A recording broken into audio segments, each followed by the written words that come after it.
So, with all the noise, Ryan.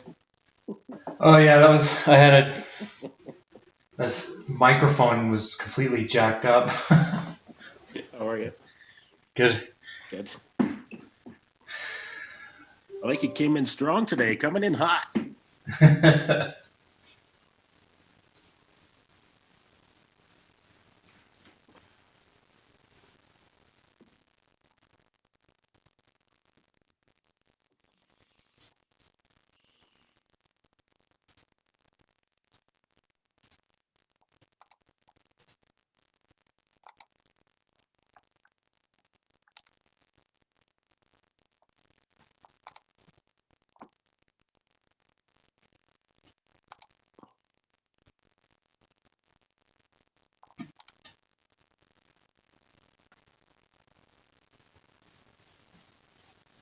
Hi, Kelly. You there?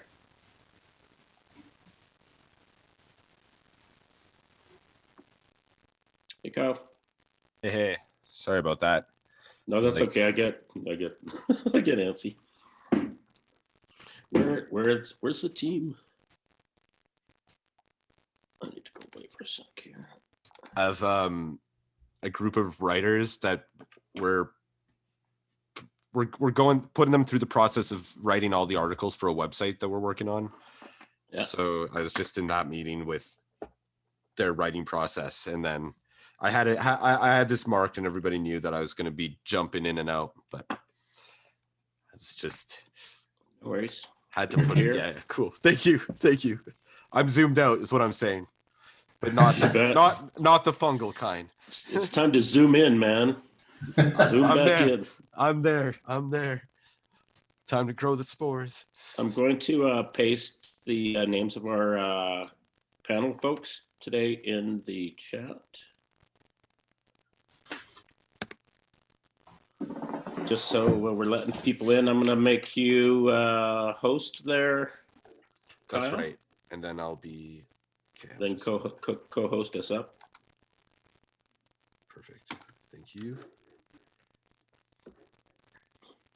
Kelly's already in, as we see. She was in.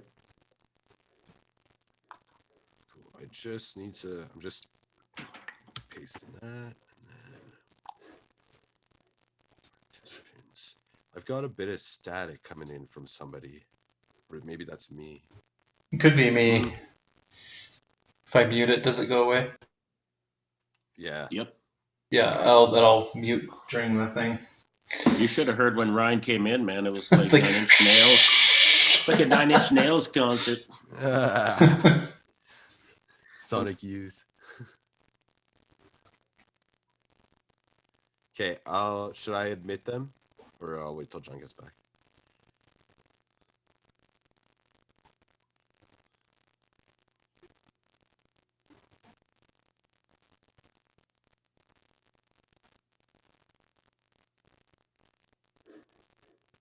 Okay, I'm gonna let them in. I'm gonna start letting them in now. Okay. Cool. All right, here comes Kelly and Jae.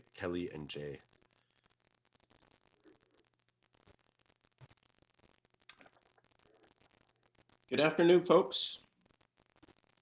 Kelly, Jay, are you there? Afternoon. Hi, Jay. I'm Hey. John. Hello. Hi, Kelly. I'm John. This is Kyle and Ryan. Hello. Hi. Hello. Nice to meet you guys. Nice You to too. meet you. Nice to meet you too. Where are you coming from, Jay? Calgary. But the problem is, cool. I couldn't hear. So I'm just gonna make you co-hosts of the meeting, the problem and then is that way you'll be able to turn your mics my on and off grandma, during I the show. still couldn't mute And the I'm also mixing gonna put a coming star out of beside your name, just so it's easier to find me, find you when I'm trying to spotlight you during the show as well. You were talking to me, right? Yeah, to your whole crew. Yeah. Why don't let's wait till everyone gets in, maybe Kyle, and then we'll Yeah, good call. lay down the plan. Aye.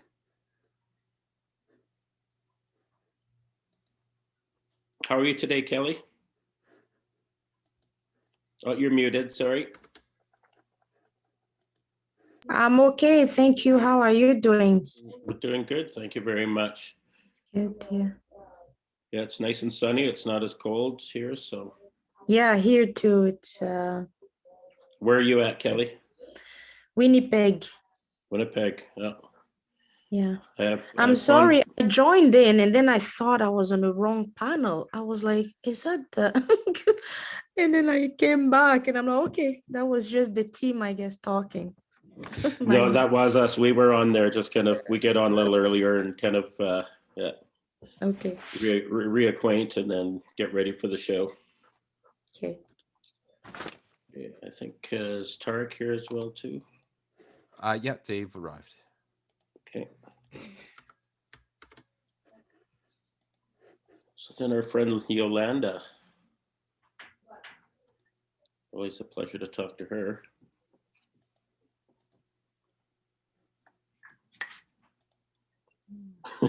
Jay. Coffee time. Agreed. Yeah. Agreed.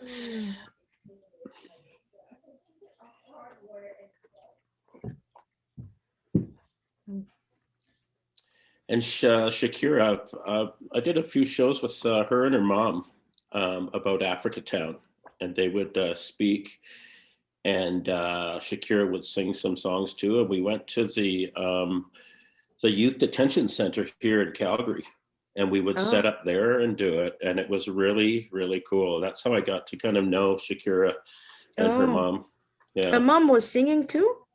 I didn't know. No, it was just Shakira. Her mom didn't sing. Well, private maybe. Oh yeah. Yeah. I met her at Folk Alliance last year. Yeah, she's a wonderful woman. Yeah. It's dark. Yes, hey. Hey, can you hear me? Yep. Yep. Great Was show, just, man. Oh, thanks. That Appreciate was it. great. Appreciate it. Thank you. It's cool.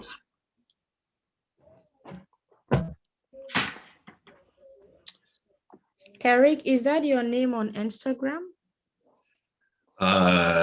Well, my tag is TKDFE, TEEKAY DFE.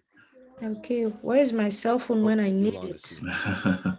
I'll add you. What's your handle? Oh, it's Kelly Bado, just my name. Okay.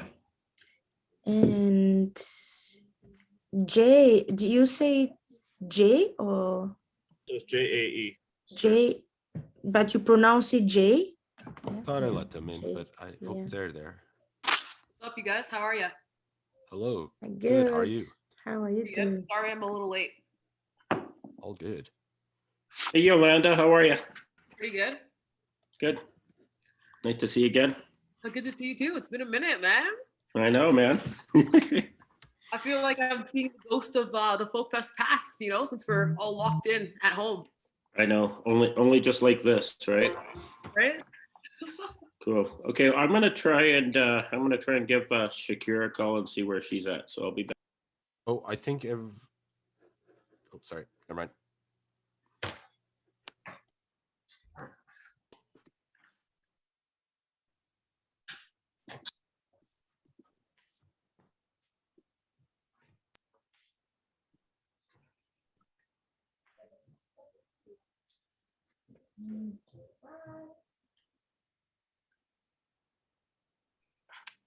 I always cover my camera with this, and then sometimes the sticky adhesive gets on the actual camera.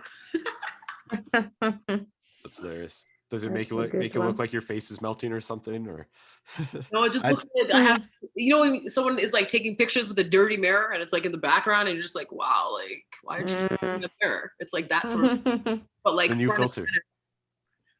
Analog filter. Looks like the old phone cameras from like the 90s. If the Nokia phone had a camera on it.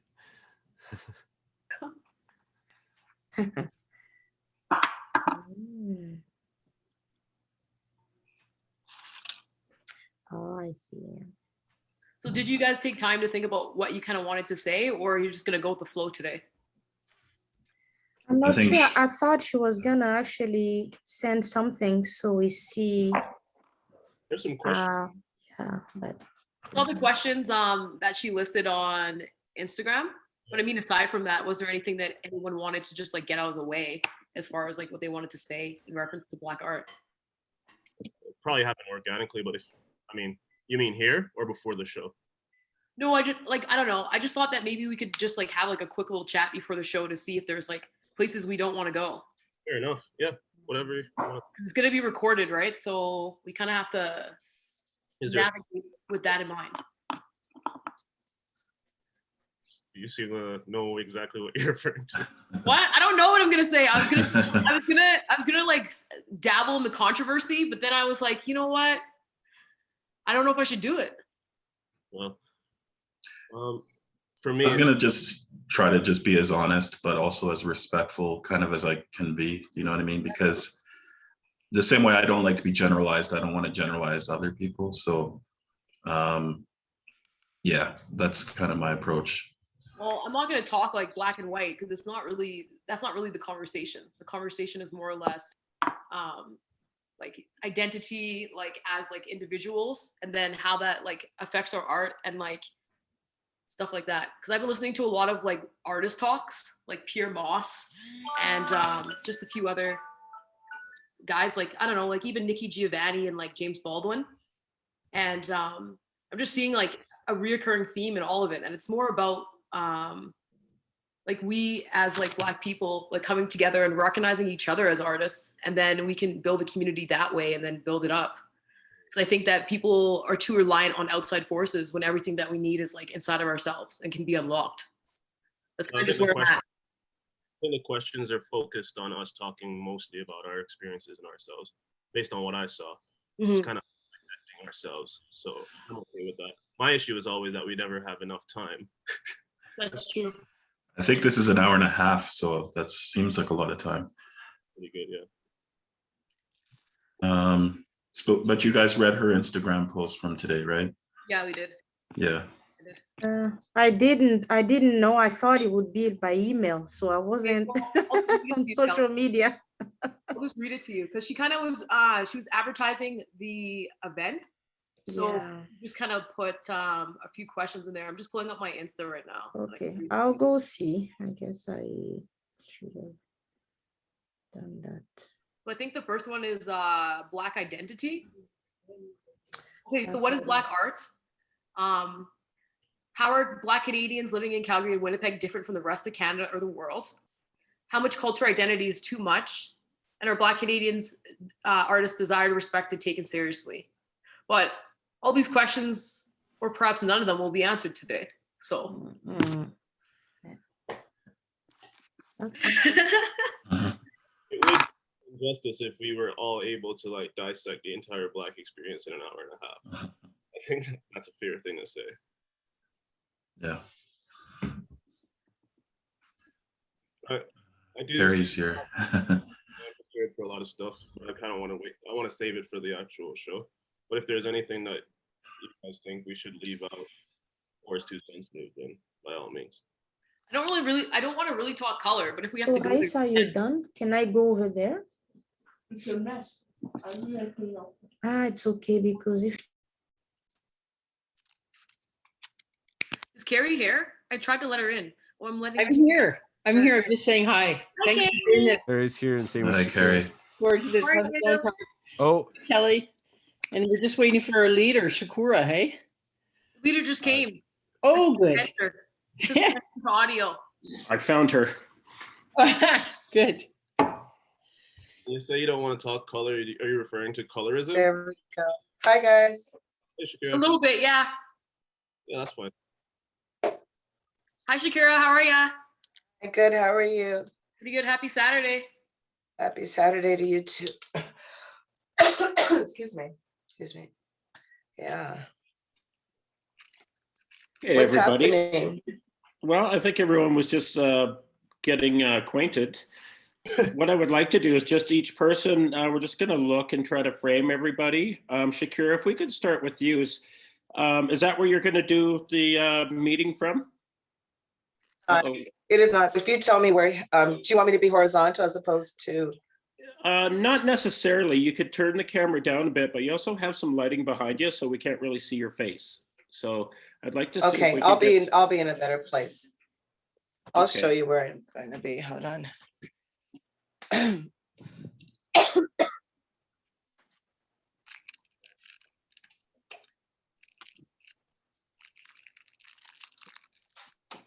But you know, you guys could still talk while I'm doing this, so I don't feel so awkward.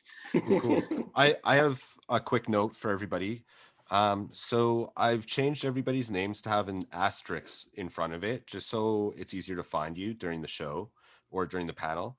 The other thing is I made you co-host, but that's only so you can control your ability to mute and unmute yourself. And I just really ask, can you please just not let other people in? That would be just the best for me. If you see people are need to be let in, just let me know. And I do have somebody named Sarah Leash. Oh, that's our crew, Sarah. right? That's our Sarah. And Judith? Yes, Judith is coming in, and Heather Clitheroe is coming in. Our folk Okay. buddies are just joining now, and I'm not sure if Jordan's in already. Well, that didn't work at all, did it?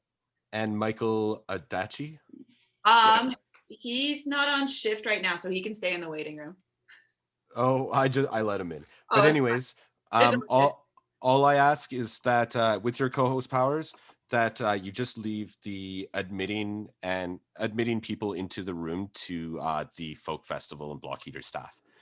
Thanks. Thanks, Kyle. Okay, yeah, Shakira, that looks a little better. You're Not kind a of, problem. let's see.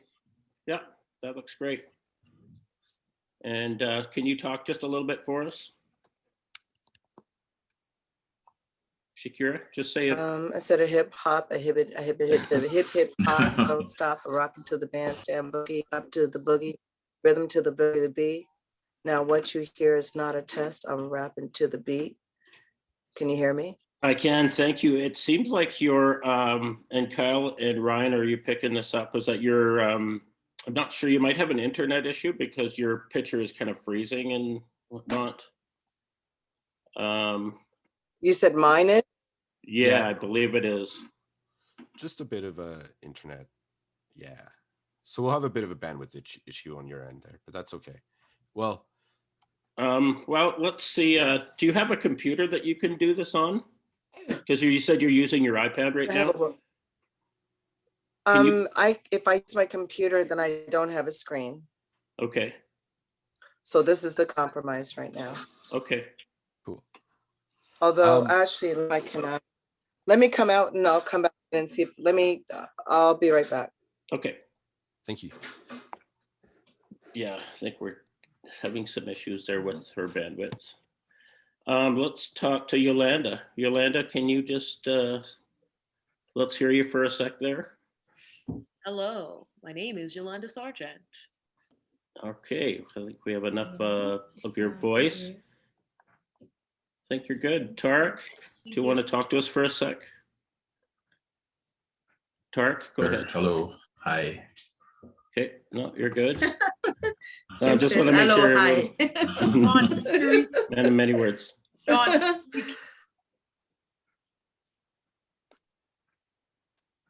Where is she? I have a Jordan Schroeder in the waiting room now. Yes, please. Okay, thank you. Jay, let's hear you just talk for a sec. Jay? Oh, testing. I'm here. Can you hear me? Yeah, thank you. And Kelly, can I just hear you for a sec? Yeah, hello, I'm Kelly. Okay, thanks. I like everyone's. That's good, thank you.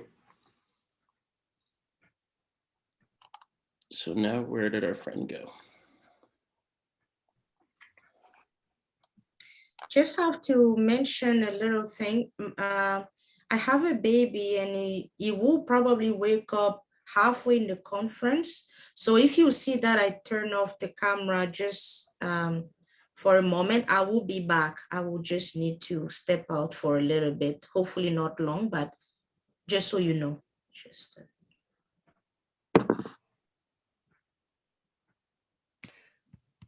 So John, I put it in the chat, but I'm just confirming that, and saying, well, mainly with Kyle and the crew, that we won't be spotlighting we won't be seeing anyone except the panelists. So none of our faces and none of the audience members. Will just be looking at the panelists, correct?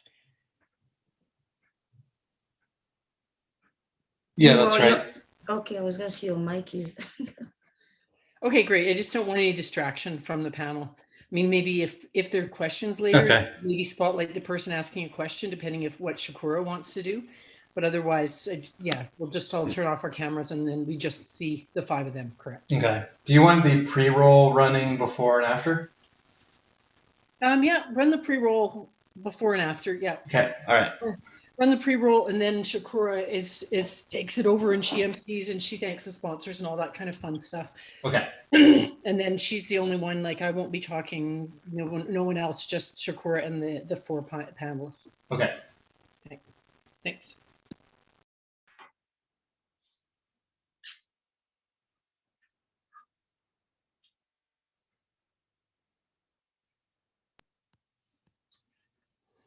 How are things, Jay? How are you? Are you liking how your art is looking with all of our stuff?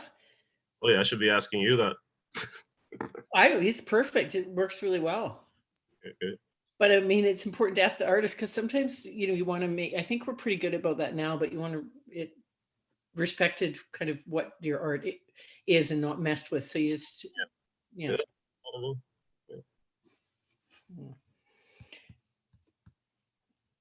And it wasn't quite art by committee, but we gave you feedback and you made changes. So I wanted to be happy. I'm sure you were happy with the changes too. Now I am. You never know what's actually out, you know? Yeah, fair enough. Hey, Carrie. So I had to step away for just like 30 seconds, but then when I came back, I saw you were giving some notes to Ryan, and it sounded like some of those notes were important for me as well. So I just wanted to check in on those. Just because it's a panel, I just want to make sure that even if audience members' cameras are on, that we're not going to them. We're just sticking with who's on the panel, and any other faces, like any of the staff's faces or anything, that the only people, like for now, I'm up here, but I'm going to turn my camera off. And so just basically that the only people we're seeing are the 4 panelists and Shakura, so the 5 of them. Cool.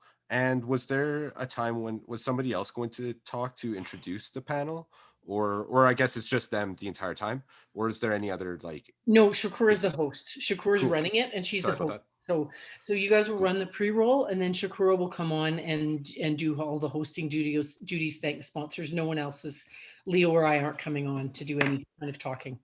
Got it. I'm kicking you out of the spotlight. I'm just here. Yeah, I'm just here hanging out. That's right. Exactly. Kick me out of the spotlight. I'm just hanging out, saying hi, and then I'm disappearing. Oh, and Shakira's back, and I also have a Meredith Johnson. Kyle, can you let Shakira in? Yeah. I I'm just not sure noticed. who Meredith Johnson I is. apologize for that, Shakira. Yeah, I don't know who Meredith Johnson is unless she's a volunteer that I'm not aware of. Might be an audience member. I'm She's gonna hold not off. part of the volunteer crew today. I don't know who she is, so I'll hold off then. Thanks.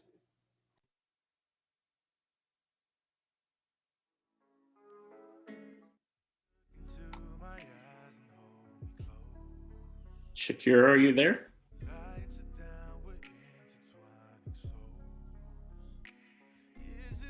Just to note, it's Shakura.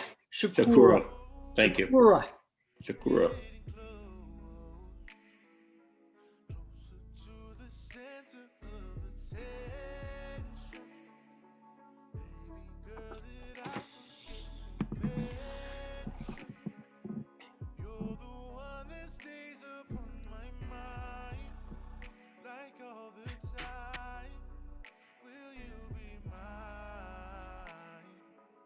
Ryan, would you mind bringing down the roll for me? Thank you. Yolanda, you're okay though if I come on and heckle you, hey? I'm kidding. You know that. Mean. You're funny. Shakura, are you there?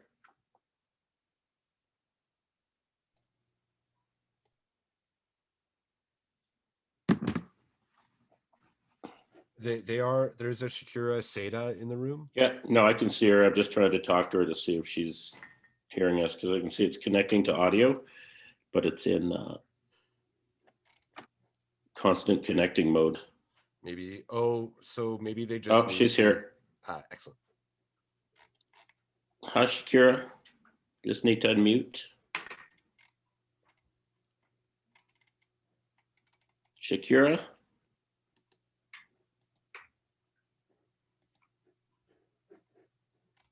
Okay, we're at 6 minutes out. Okay. There she is. Okay.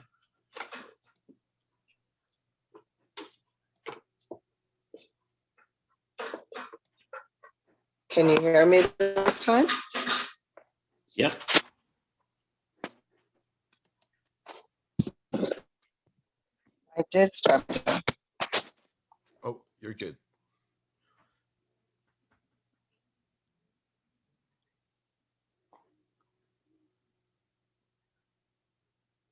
We have a person named, I guess the audience is filling up. Madeline is one of us. Tom Coxworth and Julia Frolic, Marilyn Nubia. I'll leave them all in the waiting room. Shakura, can you say something for us? Yes. Okay. Can you tilt your Mama camera? don't dance and your daddy don't rock and roll. We can hear you. Do you want to just tilt your camera a little bit so you're centered? Not really. Okay. There you go. Thank you. Okay. All right. Well, we're about 5 minutes out. Do you want to just talk to the group and make a plan for what you want to do? Nope. I think we're good. We Okay. already spoke. Okay, fantastic. Well, then what we'll do is we'll just have folks, we're going to start letting folks in right at 3 o'clock. And we'll just start from there. So if you want to just mute your audios until then. Is Shakura clear that right after the pre-roll that you start? Like, are you clear when you start and introduce it, Shakura? Do I not start at 3? Well, we will have thanks, Carrie. We will have a pre-roll. Like it's just a little bit of a thing that's happening, but that will stop right at 3. So Carrie, is there anything else that I assume we were going right into it? Yeah, we are. I just want to make sure that Shakura knows that like there will be this pre-roll and then she goes right after. Like, is there a cue for her to start? Yes. How are we going to do this, Ryan? I could get on the phone, but run that question by me again. Well, we're just trying to do a cue so I don't have to actually say anything on the air for Shakura. Just shoot me a message on Slack. What's the cue for Shakura? How does Shakura know she starts? Oh, so no. When the music fades out and when the music's done fading out, then she starts. Okay, is that cool, Shakura? Yeah. I'll spotlight everybody's video again too at the end of that video too. Right, so everyone will see themselves on screen and know that it's happening, essentially, instead of seeing the video. Okay, cool. Okay. All right. I need a minute, guys. Okay. Thank you. So Carrie, how long should we leave the pre-roll go? Because we usually open it up at 5:02. So we're at 7:02 or 3 minutes to. So should we let it go just because we need to get our supporters and stuff shown? So I don't know, start it now, and then I don't think it should go any later. We should try and start right at 3 or as soon after as we can. As soon as you see Shakura come back, I don't think there's a need to run it. Okay, well, if we start it, we're letting everyone in. So great, we'll let everyone in now. Let's let everyone in and start the pre-roll. Okay. All right. Last question, I guess, is can I actually just get a cue when we're switching from the pre-roll to Nubia, if it's even in the Slack channel? Sure. Thank you. Also to the audio comes down. Yeah, when the audio comes down, I'll just use that. Sorry. Okay, I'll Okay. let everybody in now. Okay, thank you. Cheers. Thanks, everybody.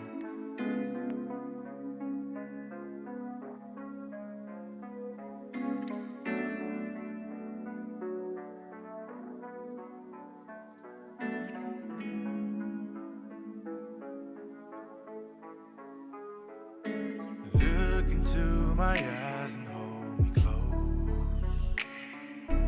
Lights are down, we're intertwining souls. Is this love? Well, I guess I suppose we're getting close, closer to the center of attention. Baby girl, did I forget to mention you're the one that stays upon my mind, like all the time. Will you be mine? Oh, oh, oh, no. Drink in her left hand, yeah. Cigarette in her right hand, yeah. She just looking for the right man, yeah. Don't you know that I'm the right? Let my melody just put your mind at ease. Reciprocation of these energies. Don't you know you are everything I need? Baby, please come with me. Oh, oh, oh. When I think of you, it's false nostalgia. And I'm probably better off without you. I'm just scared to put the time in. I'm just worried that you're lying. Baby, come home to me. Baby, come through, give it to me for free.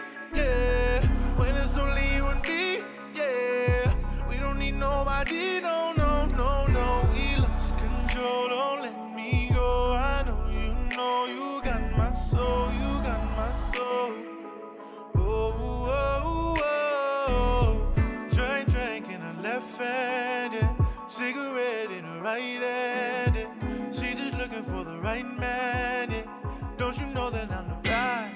Let my melody just put your mind at ease. Reciprocation of these energies. Don't you know?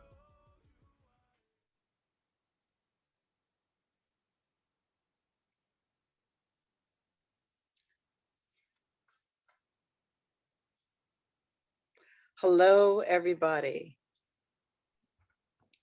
Are we Hello. all in? We're live. Hi, Hello. everybody. My name is Shakura S'Aida.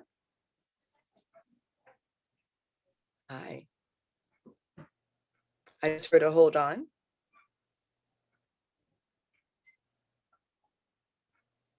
Please continue. Thank you. Thank you. Hi, my name is Shakura S'Aida, and I'm coming to you from Toronto on Treaty 13 land. Welcome to Black Art, a conversation panel at the 6th Annual Block Heater, presented by ATB. We'd like to give a special thanks to the Michelle O'Reilly Foundation, our funders, Calgary Arts Development, Alberta Foundation of the Arts, Heritage Canada, and partners CKUA and SCJSW, Culture Ireland, Secret Song Festival, West Cork's Levi's Corner House. Today, we are going to have a conversation, aren't we all? We're going to have a conversation about Black art with Calgary's Tarik Robinson. How you doing, Tarik? I'm good. How are you, Shakura? I'm good, thank you. Jae Sterling. Hi, thanks for having me. And, oh, hey, my house is your house. Yolanda Sargeant. Good to see you always. I'm good. And coming to us from Winnipeg, Kelly Bado. Hello. Nice seeing you all. Hi, Kelly. So thank you very much for being here today. I am so excited about this whole idea of conversations happening as they were during this time. I think we've had a year to think about what kind of artists we want to be, even more than any other year before. And we've had a lot of conversations about this. So Jae, I'm going to start with you. I'd love you to speak about what kind of artist you were at the beginning of 2020 and what kind of artist you are now in 2021. To be honest with you, it's kind of the same. I've always been one that kind of drags myself through the mud, thought-wise, and to be honest, it kind of got amplified that way. So I would say more of the same, what I always kind of tried to be in this space anyways, which is just someone that dissects my entire experience over and over again. Interesting. And tell me, so you're saying that the changes that happened, whether it be COVID, whether it be the whole Black Lives Matter movement, all these things, you're the exact same artist that you were in the beginning of 2020? Well, you ask yourself let me refer to just me, guys. I don't want to put words into anyone else's mouth. But for me, I asked myself a lot of questions. And the question that always came back to me throughout doing art forever is, you can't really escape the reality of being a Black artist. Like there's so many things you can imagine yourself as. You can imagine yourself out of as a Black artist, right? You can imagine yourself out of poverty. You can imagine yourself out of where you live, anywhere. Like you can imagine yourself as this type of artist, that type of artist. But for some reason, well, not for some reason, the obvious truth, because of the responsibilities that we have, we will always have to come back to the fact that we are Black artists and we identify as that. So that's what I mean when I say it's always been this ever-flowing experience of like, is this how we feel now? Do we feel the same way about that, about our history? Do we feel different about where we want to go now? You know, like it is a very real thing and always has been in my face, kind of, you know? And there's a lot of artists that think they've escaped that reality. A lot of Black artists who think they've escaped that reality, that they're now only artists, you know? And then immediately the world kind of reminds you, no, you have a responsibility to speak on these things, you know, no matter how much you want to avoid the topic, you know, and it can be stressful. But I think what's working better for me, and I'll end with this, what's working better for me now is to actually not try and evade, is to actually just embrace what I am and dissect even more. So that's why I mean it's been amplified even more. All right, thank you. Thank you. And Yolanda, same question. Artist you were 2020, beginning of 2020, as opposed to the artist you are now. Are there any differences? I think that in the beginning of 2020, I was kind of just seeing lots of things that were happening just around the world and within our communities. And it was almost going on deaf ears, even though I was talking about it. I feel like now that people have opened up a space to recognize the things that have been happening and the things that have continued to be happening, I feel like that space inside of myself that was locked because of the outside world has opened up a lot more. So I feel more at peace with myself, and I feel like I'm healing because I'm not being gaslit. Very cool. Thank you for that. Thank you. Tarik. Yeah, it's been how has your art changed in the past? Yeah, it's been an interesting year. I would say that, you know, there's a lot of reflection that has to happen when you see, you know, some of the events such as the murder of George Floyd, et cetera. Just, it hits you. And, you know, it really hit me actually to see the thousands of people, despite COVID going on, marching in the streets for that. Like, that really touched me. So it, you know, it just highlights for me the responsibility I have to just speak on the Black Canadian experience in my lyrics and in my rhymes. And I've always tried to do that as naturally as possible, but it definitely creates a bit of an urgency to to make sure that that message gets across. So there is future material coming out where I'm going to touch on that a bit more. Wonderful. Thank you. Thank you. Kelly Bado, I would all the way say in Winnipeg. I would say it's a little bit of both, like Jae and Tarik. In a sense, I haven't changed much because I've always felt a little bit since I came in Canada, and maybe we'll talk about it later.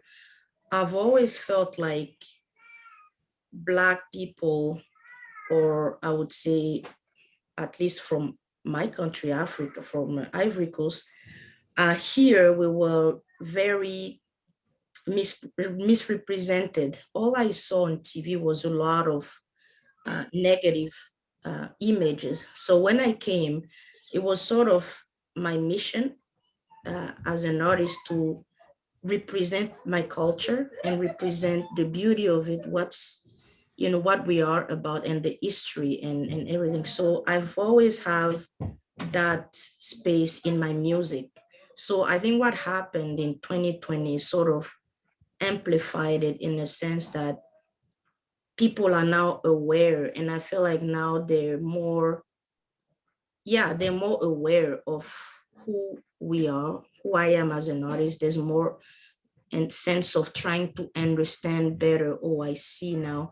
And I would say also it made me more compassionate, because to see that it's not just my country or this person's country, but it was like a global awakening. So that was very touching, and it brought compassion in my heart for every Black person on the earth. And I really, I felt encouraged to see all the support from other communities all around the world and people being more aware. So I have been the same, but at the same time, I have changed in the sense that I've learned a lot, and I'll continue to do so. You know, I think that's actually, that'll bring me into the next question. And I should apologize because I didn't introduce you. I already feel like I know you all, but to those people out there, you know, I know that there's someone putting your introductions in the chat, which I appreciate. And I would encourage you to go out and look up each one of these artists and read about all of their major accomplishments. Just know that they are worthy of being here, of having this conversation, and that you should be following them and the people that are with them on a regular basis. We come back to this compassion for Black people. One of the things that I've been really aware of in the past couple of years, because of my associations with a lot of people, Black people in the States and in Canada, is that Black is not a cultural identity as such. You know, our cultural identity comes from how we were raised, where we were raised. And yet those people who are not of us always think of us as being Black, and that being a blanket statement, you know. And Kelly, you're from Côte d'Ivoire, Ivory Coast. Yolanda, you were born in Canada. Your parents are from Antigua and Grenada. Tarik, you're raised in Canada, but you've got Caribbean background as well. I think it was Jamaican, correct? Was I right? And Jae, you were born in Jamaica, but then came here when you were 10. 19. All of that impact, pardon? I came here when I was 19. Oh, 19. I wrote down 10. Making you younger than you are. Be quiet. Take it. Be younger. Sorry about that. But all of that, you know, when you're having compassion, or when you're thinking about other Black people, when we're watching what's going on in the world, when watching that COVID is taking people of African descent more than it is any other people, all of these things, how do you decide diasporically where you sit? Do you consider yourselves a Canadian artist? Do you consider yourself a Canadian artist with cultural background from somewhere else? Like, how does your art get influenced by your background? I will ask Yolanda. as our Canadian born woman here? I would say that like the culture and the customs that my parents taught me are the foundation of my culture. And then there's kind of like the Canadian experience as well too, because you have like the Caribbean traditions, and then you're learning Canadian traditions as well. So I would say that I'm a mixture of both, but predominantly my foundation is my prerequisite. And because I am Black, that's how the world views me. So that's kind of where I stand. All right, anyone else? Yeah, I would say very similar to Yolanda, you know, the foundation definitely with, you know, my Jamaican mom raising me was, you know, the food of Jamaica and the sounds of Jamaica. But when you go to the outside world, you know, you're in Canada. And so, especially as you go into school, you know, that's kind of what informs you as well. So definitely, you know, best of both worlds, I guess, in that sense. And, but, you know, I've tried to rep myself as Jamaican Canadian. That's what I am. My mom has taken that away from me and says, you don't get the Jamaican title. She doesn't think I'm Jamaican enough. So I guess Black Canadian. Now, why did you try to take that title? What was it about being Jamaican Canadian that appealed to you, that resonated with you? Well, you know, I didn't grow up around too many other people of the same background as me. So, you know, but through hip hop, through literature, through, you know, music, just, you know, I could really identify, especially in Toronto, you know, there's a lot of proud Jamaican Canadians out there. And, you know, I felt attached to that. I felt like that was an identity I could latch on to since, you know, it didn't come, you know, really naturally. So I kind of created my own identity in my own little bubble here. Interesting. Jay? So as you know, this is one of the topics that actually I don't have an answer to, because this is what drives me mad as an artist. Which makes my work, I think, more interesting. But yeah, so the experience, the different Black experiences is a very real thing. And depending on where you are in the world, you are a voice for different types of Black people, right? So to try to water that down and make it one answer or a monolith or make it easy for people to digest is a discredit to me, you know, because it is very, very difficult to understand, you know, like not obviously, but we do live in cities, right? And cities create a competitive nature over and over again, right? So this compassion we're speaking about, it's easier said than done, because when you're trying to come up as an artist in this kind of environment versus like a more rural environment, you know, it's actually harder to have this compassion. In fact, it's made, like we speak about hip hop, right? Like hip hop is built on a competitive nature, you know, and one of the things that I get praised for and not get praised for, because I was a rapper, or am a rapper rather, right? You know, I take part. And one of the things that's really difficult is feeding both like different avenues of art, right? Like, because we're in a capitalist system. So the competitive nature is very much supported, you know, and it leads to a lot of toxic tendencies and a lot of things that we're discussing now in the Black community that we wouldn't be discussing if hip hop didn't exist the way it exists, by the way, right? But we're now discussing these things and we're saying, do we need to be this competitive still? Do we need more compassion? You know, does our music need to finally start sounding a little bit different? You know, can someone that's been tortured for so long by the competitive nature of things take a step back and be like, maybe I missed something there. You know, maybe that artist that I was like jumping over to get ahead, maybe I should like turn back and look, maybe they have something to give, you know? And that goes for everyone in this space, especially where I am in Calgary right now. You know, it's like, I wouldn't be on this panel right now if I didn't have a competitive nature, but now we're talking about compassion, you know? So it's important for me to get that out there. Like I said, I don't have a definitive answer on it. I haven't figured out what to be. I'm just saying these are two voices in my head, you know, like when something does happen it's easier for me to show compassion, yes. But when the competitive nature is still there, you know, and maybe you guys can help me with how to deal with that kind of thing, if you deal with that dilemma at all. Kelly, do you deal with that dilemma at all? Maybe, and in a way.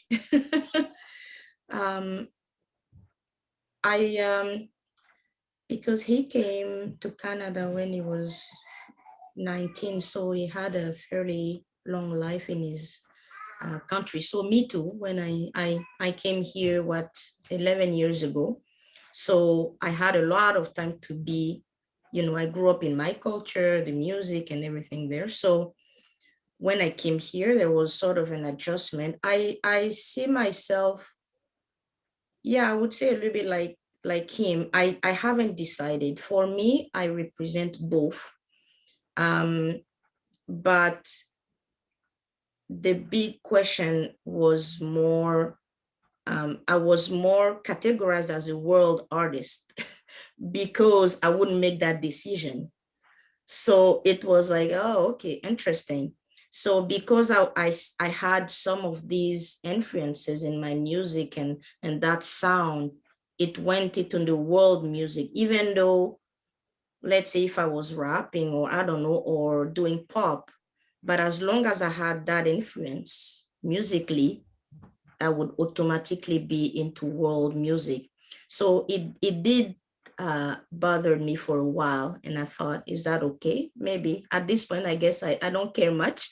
So I would say I represent the both identity. But yeah, I don't want to separate. I don't want to be more Canadian than African or more African than Canadian. I don't know if that makes sense. But are you competing, or do you find you're competing with other world artists? Do you look at it as competing, or do you look at it just you're doing your own thing and making your own path? How do you see it? I feel like it's hard to say. I feel like both. Like it almost feels like you don't have a choice though. Even if you don't want to compete, I don't think you have a choice. It is the business. It is the industry. So you can do your own thing, but you're still competing against everybody else. Whether your own thing will be strong enough to make open a pathway for you, it is possible, but it doesn't mean you're not competing. You still have to, yeah, you're still competing, I guess, if you make, and I don't think you have a choice here to not really compete, because that's just the industry, in my opinion. Right. Yolanda, how do you feel about that? I think that I always try to make my own path. And I think that the competition is something that's outside of me. Like I try to make music because of how I feel and how to express myself and to capture like the things that are happening in the world. But I think that when I step outside of my house and there's other singers who are Black, then it's like Yolanda's in competition with them, or they're in competition with Yolanda. It's not something that I have in my brain because I don't compete with people. Interesting. So how do you take that? And to me, I'm significantly older than all of you. I could probably be your mom, but I'm not going to claim that right now. I'm just going to say I could probably be all of your moms. To me, I remember one time being in a radio studio with another woman, and we were singing together, and she started doing all these riffs. So then I started doing all these riffs, and believe me when I tell you, I can't do riffs. So it was a very silly thing to do. And when I was finished, one of my mentors and my musical godmother, Jackie Richardson, phoned me up immediately after the interview, and she said, "Don't you ever compete with another person on stage anytime again." It's always about what you do. Don't ever compete with anyone else. And from that moment on, I started building community. So regardless of what the rest of the world has been trying to do in terms of making it competitive, or you're going out for the same awards and stuff like that, I've always seen it as I'm competing with myself. And you hear people say it all the time, the only person I'm competing with is myself, even if they're in a race. But how do you take that? You're all part of a small community of Blacks. How do you take that compassion, competitiveness, whatever it is you have, and allow yourself to still reach out to other people? I mean, 3 of you are in Calgary. How many times have you tried to collaborate with each other? Or what brings you to a place where you want to collaborate with each other? Or do you not want to? Because as Black artists, you're trying to keep your own identity and not fall into any kind of, we're Blacks, so we're hanging out kind of traps. You all know what I mean by that, I've collaborated with Tarik before. He's in Dragonfly Empire. His hip hop group is legendary because they've done so many things for the community, and they've been able to get, the Jamaican Canadian perspective out into the world. So that's been cool. With Jay, I've seen him around town. He's a really good artist as well, and I'd love to do something with him. Same thing with Kelly. I think we just need to have more conversations where we're saying, hey, I want to work with you, rather than, hey, other Black artists, you're here too. How's it going? Because that's kind of how it is sometimes. Do you find there's an expectation to collaborate with someone else just because they're Black? Or is there an expectation that they feel like you should, you see a musician in the street or something, they're like, man, he's going to ask me if we can do something again. He's going to pull that Black card. Do you get that at all? Does that ever happen?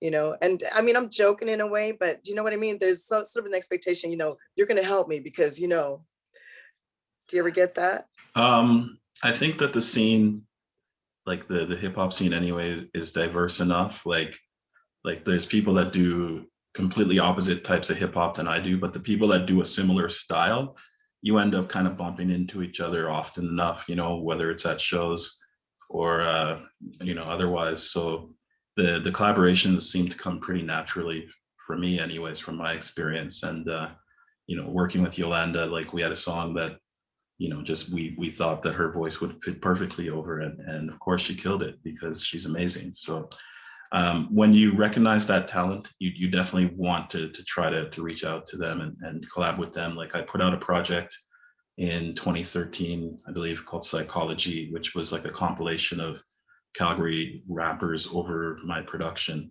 Many of them, all different backgrounds, but yeah, definitely Black artists as well. And just, as you grow in the scene and once you become at the point where you're considered a bit of a leader in the scene, like it's then when you kind of think about giving back, and it's not so much about competition, it's about, legacy, I guess, and empowerment of the others that are coming after you. Because a lot of things, I had to figure out for myself, just trial and error, because there wasn't as established of a hip hop, industry infrastructure in Calgary. You have to kind of just try things and figure things out. You become a jack of all trades as well. You learn all aspects. So it's like, what lessons can you give to others? And a lot of people, a lot of up and coming artists will reach out to me, and AYE is a good example. That's a young brother who I've kind of helped mentor a little bit. So it definitely is something where you want to definitely help out someone else who's Black, but they also have to have talent. They also kind of have to, you see that potential in them. And then, I think that's kind of the natural way that it's progressed for me. Thank you. I want to ask all of you, Jay, especially you, because you're working as a artist in residence right now, visual art with Calgary Folk Fest. And Kelly, you speak 2 languages and perform in 2 languages, French and English. Yolanda, you're Canadian and you're Black. Tarik, Canadian, Black, Jamaican. Let's talk about code switching. Let's talk about this thing that we have to do in order to, Yolanda, you're already laughing. You know, listen, I told you guys this, I went from New York to Toronto, to Switzerland, and to Toronto again. And I can speak Canadian, you know, but I've had to learn, most of my friends were West Indian. So I had to learn how to speak with them. And then I had a lot of friends who were white Canadians. So I had to switch back again. And then you get into the folk world and you have to code switch again. Do you code switch, or do you stay true to whatever your identity, your authentic identity is? Or does your authentic identity include code switching automatically? Whoever wants to take this. I think that my identity is the same all the way through, but sometimes I will code switch. Like when I'm hanging out with my like West Indian friends, like my Caribbean friends, I'll put on my accent and try to say some things, and they'll be like, "No, Yolanda, like it's not good." So it's kind of just like a fun thing, you know, that part of it. But I try to be authentically myself at all times, because it's just like take it or leave it. That's really where I'm at. Interesting. Kelly Bado. I guess I do it, but just in French, because in English, I just have the accent that I have, which is probably a French accent. I can't really play with codes there, but in French, yes, because the French from Côte d'Ivoire is different from the French in Canada. So when I speak with my sisters, we completely go into the Ivorian mode, which is a lot of yelling and stuff like that. But if you— A lot of yelling? Oh yeah, we speak very loud, very loud. And my husband says that all the time. You guys, why are you yelling? I'm like, I'm not yelling, we're talking. But anyway, and when I speak French from Canada, it's just a little bit softer. So yes, I do, I guess I do switch codes. Interesting. How about you, Jay? For me, see, this is something I've been dealing with since I was a kid, because I don't really see it as code switching, you know, because geniuses are often bilingual, you know, so it's not a surprise that we even created this concept of code switching. But where how I actually like to look at it is more of like how good you are at adapting, you know, like I actually don't see it as putting on anything, you know, I actually see it as just another tool. I see it as if you can master 2 accents, 2 languages, that's just another tool in your box, you know, and I don't think that really has anything other than I see it more as a tool than like an identity, you know, like that's just me. I'm gonna push back a bit on this. I'm gonna push back a bit on this because code switching is much more than language. Yeah. And I think you know that. You know, code switching is you hanging out with your boys and being able to be, you know, a strong Black man, say things exactly how you feel, and you perhaps walking into a store and having to make yourself smaller, or you trying to explain your art to someone, I don't know the neighborhoods in Calgary, but someone who comes from a more affluent white neighborhood, as opposed to somebody who might come from the same neighborhood as you. So when I think of code switching, I'm not thinking so much in terms of just language, but also your physical being, your how you explain your art, all of those things. No, I agree with you. Like it's a real thing that we adapt to these different spaces, right? But what I'm saying is the way you just expressed it by being a strong Black man in front of my friends, I still see myself as a strong Black man when I'm doing the PC voice, you know, I see it as a tool, you know, because it gets me into spaces. So how can that be something that works against me if it's getting me into different spaces and getting me success? That just means I'm dope. I don't think it's against you. I don't think it's against you, but it is a skill. Yolanda, you're right. It is a skill. Yeah. And I think that I'm speaking from a point of experience. Mm-hmm. We do it so naturally here in Canada, or we do it so naturally without even thinking about it, that we sometimes take it for granted. Yeah, and I'm saying I don't know that it's not necessarily, it's not a negative thing. No.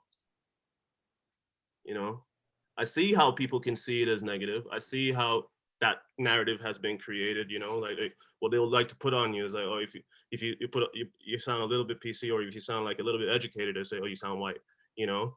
But it's a tool, man. It's not something to be looked down upon. You know, it's the same way if I went to a black country and I adapt well to speaking like them and they embrace me. Trust me, man, I worked in warehouses and I've worked with all different types of cultures, and it's automatic. It's not even like something someone told me. It just comes naturally. I start, adapting to the space, and it happens to everyone, but some people are just really better at it than some, and you can see it in the work, and it translates into work. And I think it's scary to say that a Black artist can't do this or can't do that, or we should, or is only strong when they're doing it around themselves. You know what I mean? Like, no, represent. That's where represent comes from, So that's my next question. When we talk about code switching, when we talk about speaking different languages, how does this translate into your work? How does this translate into how you represent your work, how you sell your work, how you look at the demographic that you're playing to? Do you have to shift your, as Kelly put it one day, your cultural identity in order to suit? Tarik? Yeah, I think you do. Like in Canada, we're a multicultural country. You might become a successful Black artist playing exclusively to a Black audience, but it's not very, likely, just given the numbers. So there comes a responsibility, or I guess you have to translate, or you have to basically explain your art to people. And I've done this, tons of times. It's just, if you have a crowd full of people that have no connection to hip hop culture, but they're curious about it, they want to know something about it. You as the MC, or you as the person presenting, have that opportunity not just to perform, but also to educate. So, I take the opportunity whenever I perform to kind of explain a little bit in little tidbits that kind of fit in naturally with the show, the origins of hip hop and the origins of the MC, and the parties that they used to have back in New York that kind of, led to the genesis of what it is today. So, that I think is something that, it is probably something that we have to do more often than if I was, just playing a guitar and singing, which is something that's a little more common. If I have a drum machine, or if I have a DJ with turntables, it's not quite, what a lot of people are used to. So, just you give them the background and hope that they'll appreciate it as art. Interesting. Yolanda, how you feel about it? Do you code switch in your music, or do you just do what feels natural? I feel like I do what feels natural because I'm speaking to the experience of love, the experience of joy, the experience of hope, the experience of hardship, which is all like a part of the human experience. But, as a singer, I've been thrown into like a hip hop genre. I've been thrown into all these categories that are deemed to be Black. So it's just like a blanket of what society thinks Black should be versus who you are expressing yourself authentically through your art. And I think that when we make art, like art really is supposed to unlock the parts of yourself that were locked by the world outside of you. And I feel that I can't do my art and code switch or whatever, because it has to be pure. It's what I've lived. It's what I've seen. It's what my ancestors have lived. I feel like I'm just like the combination of all those people put together, but I have a voice. So I need to speak through myself. I don't know. And then kind of show them. Sorry, I got a little excited there because I get like into it. But what I'm saying is like, it's like the voices of our ancestors all throughout time. Like we're like the joys and hopes of them. So it's like I'm living an experience that's different than theirs, but it's still the same experience. So it has to be authentic because I'm capturing a moment in time. Thank you. Thank you. That makes total sense. Kelly? You talk a lot about being a bilingual artist. So what happens to your cultural identity? You know, how are you managing to stay authentic to who you are as an Ivory Coast woman, you know, living in Canada, singing French and English?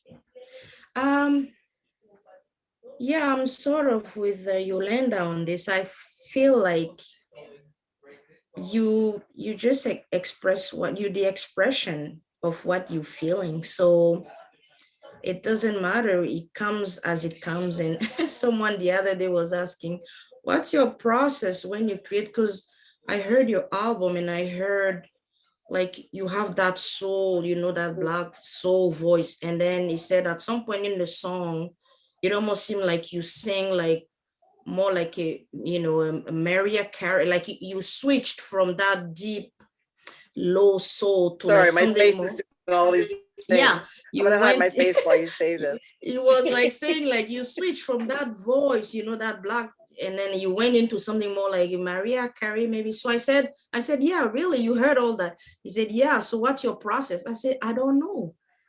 The voice comes as it comes. So you interpret it the way you hear it, but I am the product of whatever I've heard, what I've listened to, what I've trained, you know, like she said, my ancestors, how my grandma sang, you know, I can't really pinpoint what voice came at what point. It's just what Kelly Bado sang. So, you know, it comes as it comes. So that's what it is. So how do you bring the audience into that? How do you keep your authentic identity and bring the audience into that and get fully accepted and also be successful as an artist? How much do you feel that you have to shift in order to be a Canadian Black audience as opposed to everything that you are? I think that's and by Canadian Black, excuse me, I'll say, you know, that whole definition of what people think a Canadian Black artist is. Yeah, I think that I really stopped thinking about it because that was like Jay was something that was really, it was hard for me because it was like an inner fight. What do I do? What do I, you know, do I sound like this? But I don't know if I have an answer for that, but to be honest, I just stopped thinking too much. And you helped me a lot also. I mean, as a mentor, a lot of the things you said, the identity comes from within me. So, you know, I just put it out there and people like what I do. They just start listening and they want to know more. And as a young artist, I just keep developing my style. I think what I did 2 years ago will be probably different from what I'm doing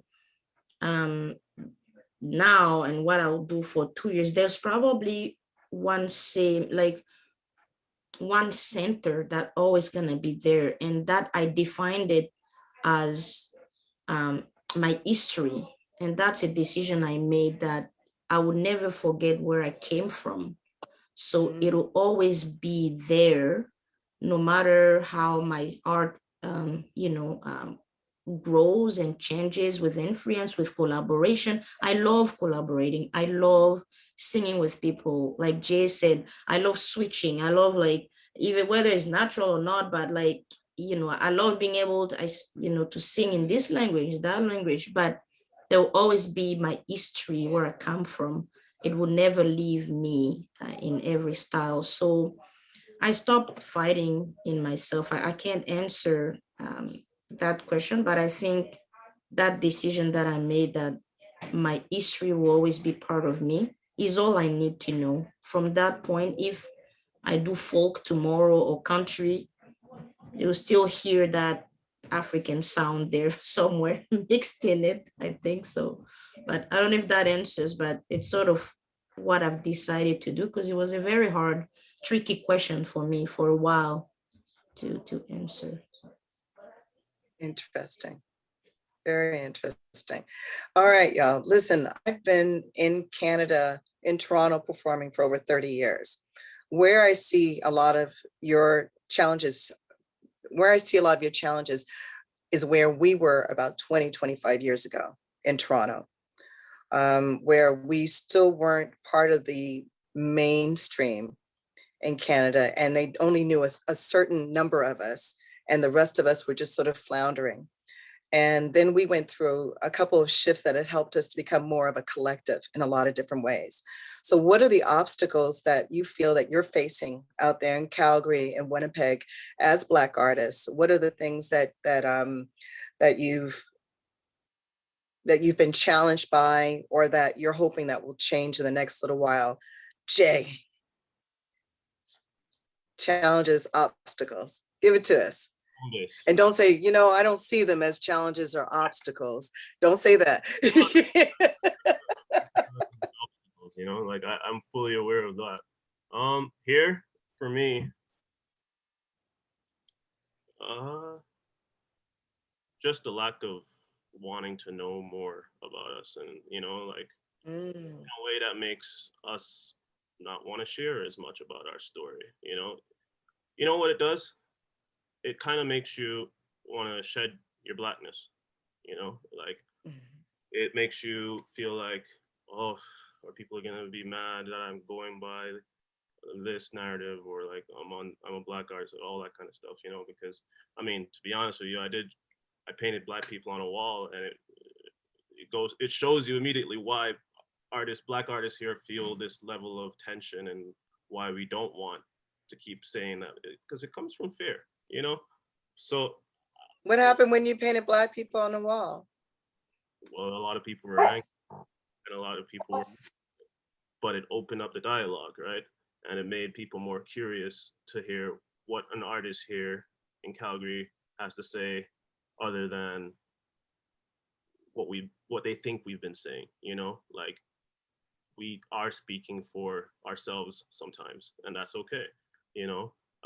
Okay, I'm gonna rewind. I want to rewind that, because this is something that I'm unaware of. So you were commissioned to do some art on a wall? Oh yeah. I was commissioned to do some art on a wall back in 2020 summer. I did a mural. It is now known as the Black Lives Matter mural, but it's actually called Guide and Protector, right? I'm completely fine with whatever, like, what people want to put on it. If you want to call it the BLM mural, call it the BLM mural. If you want to call it Guide and Protector, go ahead. But just acknowledge that it's here, and acknowledge that we're here, and then we can keep the dialogue moving after that, you know? And yeah, there was a lot of people upset about what it could represent, what it would represent, if it's dangerous or not. And I was just painting, you know? So that just in itself tells you the kind of environment, kind of hostile environment that you have to carve yourself out of. And why I do have this like pride in me, you know, the pride doesn't come from the success. You know, the pride is a tool that I use. It's almost like when you're carving out a sculpture out of stone, right? Like I feel like people are carving a better artist out of me whenever I feel attacked, you know, whenever I feel like there's this big dialogue now that like I need to answer to everyone. I need to answer to that group. I need to answer to that group. You know, it feels like I'm just being carved. So there is a lot of pride that comes with having those scars, you know? But yeah, that's what it's like here. It is, and it's unfortunate that we weren't able to say that and just deal with it and move on, because we can. Like we've seen the example in other cities where you can just deal with these issues and grow, you know? But a lot of artists didn't get the chance. And I'm speaking just from my knowledge right now. I'm sure there's a lot of artists that like did get the chance or bent the rules or like, you know, but that speaks to an erasing of history, you know? And that's another topic. I don't want to like pull that apart, but like that's something that we're dealing with here in Calgary and in this part of Canada, is like a lot of the history was erased intentionally, and we're pulling those things back now and building up, you know? So it's hostile now, and it will get better. And then we'll have to deal with another version of hostility within ourselves, but at least the conversation has begun. And it's not like this thing that we're so afraid, you know?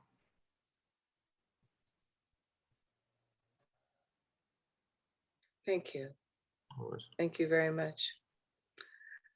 Tarik, obstacles, challenges as a Black artist. In Calgary specifically, or that's kind of where we're referring to?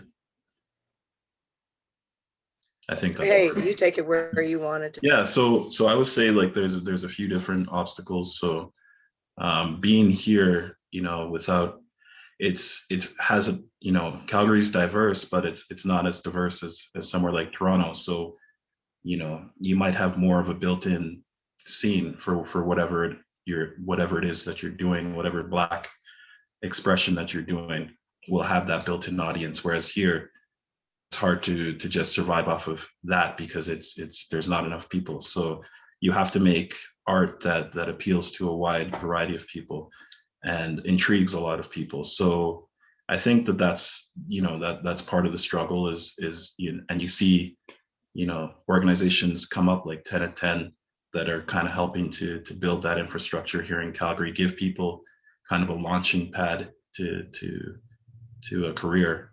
But the truth is that the music industry, the Canadian music industry, is based in Toronto, and you know that's why a lot of artists here end up moving to Toronto. So it's a challenge for someone once you reach a certain level. If you want to try to take it a bit further, everyone always just says to you, why don't you just move to Toronto? And a lot of people end up doing that.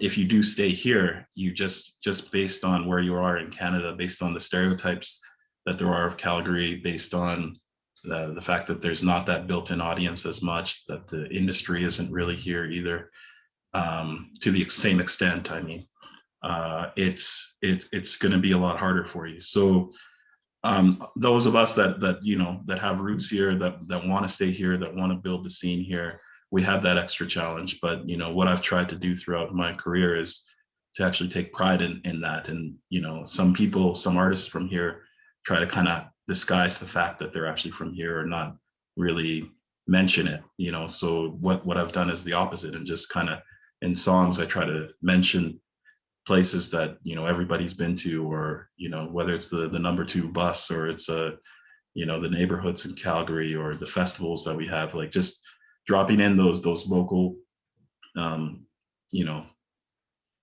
places or things that people here will know about. And that kind of helps it to get a bit of a wider appeal as well, because it's music that kind of everyone, you know, can basically relate to and find something in there that connects to them. So, you know, that's kind of been what's helped us, I think, in Dragonfly Empire to reach it, to take it to another level here. But yeah, there's been challenges in getting, you know, Canada-wide or worldwide recognition that might have come a bit easier if we were based in Toronto. Thank you. I was unaware of that. You know, that there was this flight, this migration to Canada, to Toronto. You know, I never see Toronto as the music place, or the art place, but maybe that's because I'm here and I take it for granted. So if y'all need to come and sleep on my couch while you know, explore Toronto, you're welcome. You know, just the 4 of you. Don't everybody start coming to my house because I'm not letting you in. But you know, Yolanda, what have been some of your challenges that you've had in the past little while? So it's kind of taking notes as well to speak to what other people said, but I'll just start with some of the things that I find. I think of the lack of inclusion, and then if there is inclusion, there's only space for like a few of us. And then I would say, like, since the whole BLM era has come through, it's like if you speak out about what's been happening, then you're just automatically associated with BLM, when in actuality, Black Lives Matter, not just the hashtag. Like, it's like I could say Black Lives Matter because Black lives do matter, but then people will associate that with the hashtag when it's not the same thing, because Black lives actually matter. And then the other thing is having to deal with people's versions of what they deem Black to be, and then thinking that all Black people have the same ideas and all the same thoughts. So if you see a Black organization, automatically like you're aligned with them, or like, you know, like just the whole like division thing. I wanted to speak to like what Jay was talking about, like with his mural. I think that what he did was really powerful. I think that the reason why they don't refer to it as the guide and the protector is because it's so much easier to just throw it into the BLM category to kind of discredit what it is. When I found out the name of the mural, I was really impressed because I felt like he was painting like the guide and protector of our dreams and the dreams of more like Black people, Black youth to come up. Because now when I walk downtown, I can take my niece to the mural. And she's never seen anything like that before. So, yeah, so thank you. Thank you. I don't know if that's the answer you guys wanted there. I kind of went off on a tangent because I got lots of notes.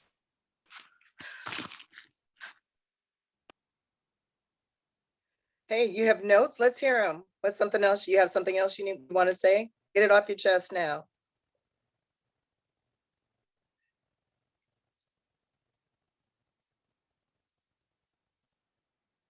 Oh, sorry. I liked what Kelly was talking about. Did I lose you? I had my mute on and then off. Okay. So I liked what Kelly said, that she said that she'll never forget where she came from. And that's like really important because I feel like in the subconscious, that's what fuels me without even knowing. Cause like, I don't know. Sometimes when I hear about like my great grandmother, for instance, right? It's like, I'll hear stories about her and it's like, I think about how I am and it's like, I'm like her, but I didn't know that I was like her, but I'm from a different generation than her. So I think we keep getting like remade, you know, like, so we just keep getting remade. And then every time that we come back, we have a better and brighter opportunity to bring more light to our communities.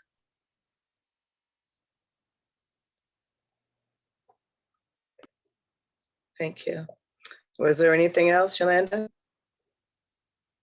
Not for now. Not for now. I want to get all your notes in. Seriously? Okay, let's see the other page. If you, oh God. Oh yeah, so I want to touch on something really quick. Okay. Maybe not so quick. Go ahead. Go ahead. Hey, the question I had for you was, so you said that Toronto was like Calgary was 20 to 25 years ago without a few shifts. What were those shifts, and what was the whole, like, what was the vibe of that? Wow, it was an incredible period of time. We had a couple things happen. There was a festival that was created at Harborfront called the Kumba Festival. And can you guys hear me or am I frozen? We can hear you. Okay. And that festival celebrated Black heritage, wherever it came from, the diaspora of Toronto. And then we had another organization founded by people like Kalina Phillips, Janet Sears, Karen Carter, who now runs band, Black Artists in Dialogue. And it was all about Black artists. How do we promote Black artists? So all of a sudden you had Black filmmakers, Black directors, Black writers, Black playwrights, Black actors, Black artists, all in this network together, creating. And we just knew that we had to do it for ourselves, that there was no one else that was really looking out for us. And we sort of went from there. You know, we started developing from there, and it really helped us. That's awesome. Are you guys still there? Yeah, we're still here. Okay. It seems like everything's frozen, so I'm not sure what's happening. Yeah, it really was this thing of us recognizing that we really had to be our own foundation and build on whatever artists had come before us. So we had a large age demographic of people in our groups. So it went from young people in their 20s all the way up to people up in their 50s. Whoever the artists were, we just gathered them all together and we really learned from our elders, and we really decided to move forward. And a lot of those connections are still there. We're still speaking to the same people, and we're still working with the same people. Sutherland is one of those people. Francis Ain Solomon, again, Janet Sears, who's a main playwright. Out of these groups, other groups were born as well. And I think it was just a matter of recognizing that it was up to us to become our own community. And it was up to us to define our art for ourselves and for everyone else, so that we wouldn't have to worry about whether or not it was palatable. All we had to do was make sure it was good. Does that make sense? Yeah, that's a good answer. I like that. Thank you. Yeah. You're welcome. Thank you for asking.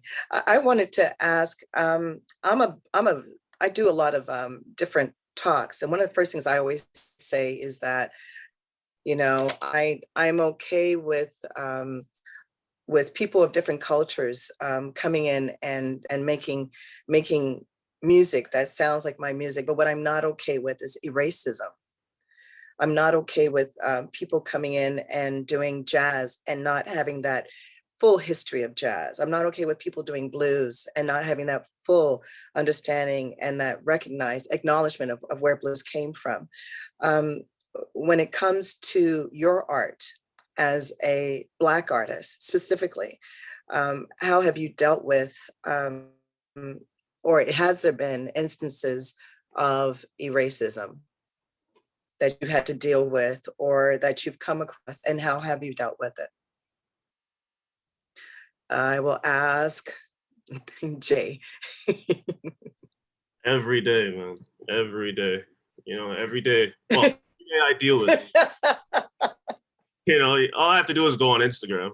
You know, all I have to do is see a generation come up that isn't fully aware of the space they're taking up yet, or not. You know, like they haven't started asking certain questions yet, or if they do, it is based on a hashtag, and then they'll dissect later, like all of us, right? Like a lot of us, we just have to grow into it. But like every day, because of how the system works and what it pushes out, due to algorithms, due to just collected data, you feel like, okay, numbers are gonna work against me here, and it's going to erase a lot of the work I'm doing time and time again, you know? Like, for me, it's a numbers thing. For me, that's my worst enemy. It's not, can I convince people that I'm a good artist? It's not like getting attention and all that kind of stuff. It's actually the numbers, you know, like at the end of the day, and I think Kelly was talking about this in our last meeting, at the end of the day, a lot of the infrastructures that we're trying to get the attention of, they're looking at numbers, you know, and the reason why representation is such a big topic right now, because I think we're all collectively having a realization that people really want to see themselves in the artists that they support.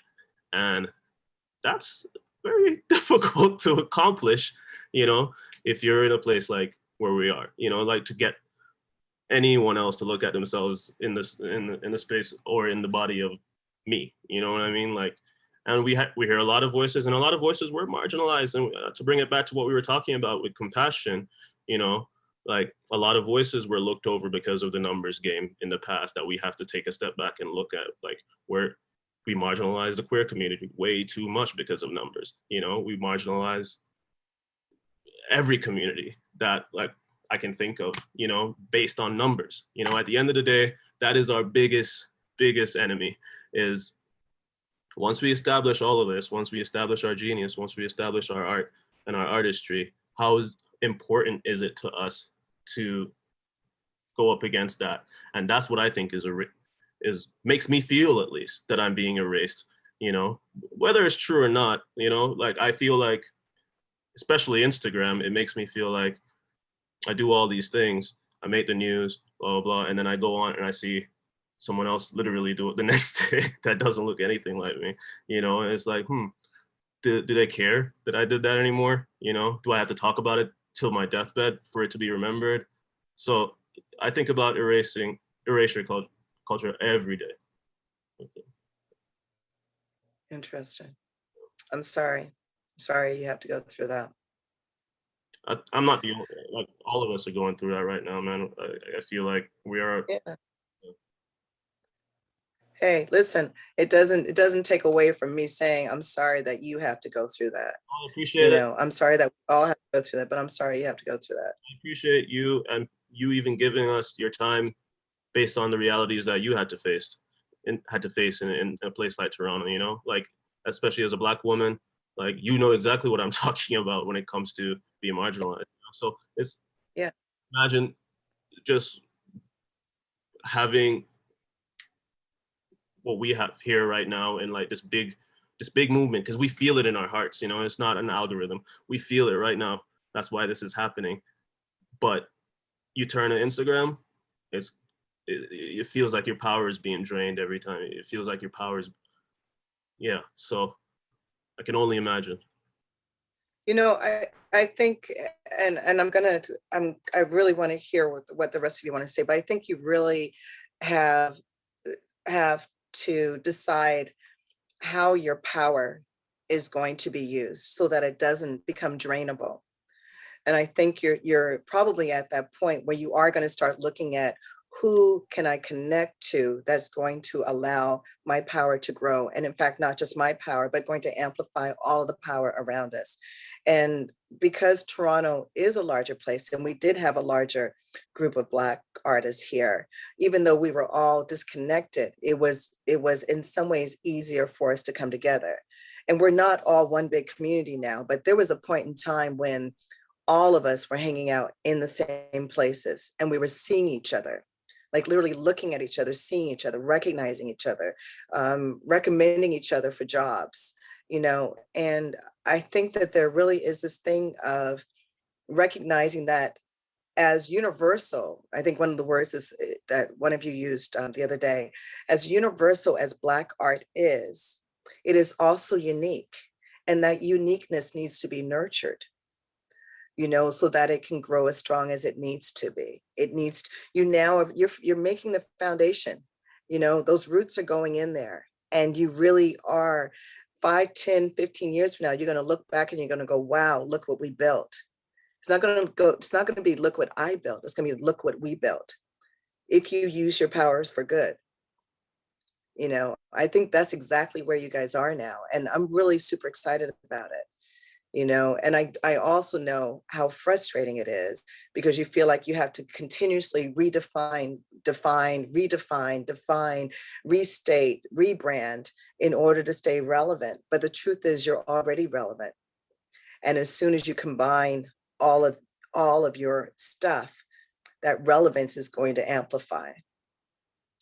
You know, that's how I feel anyway. Yolanda, how do you feel about erasure or eracism, as I call it? You know, do you find that there are people who are getting further ahead doing what you do, or doing somewhat of what you do?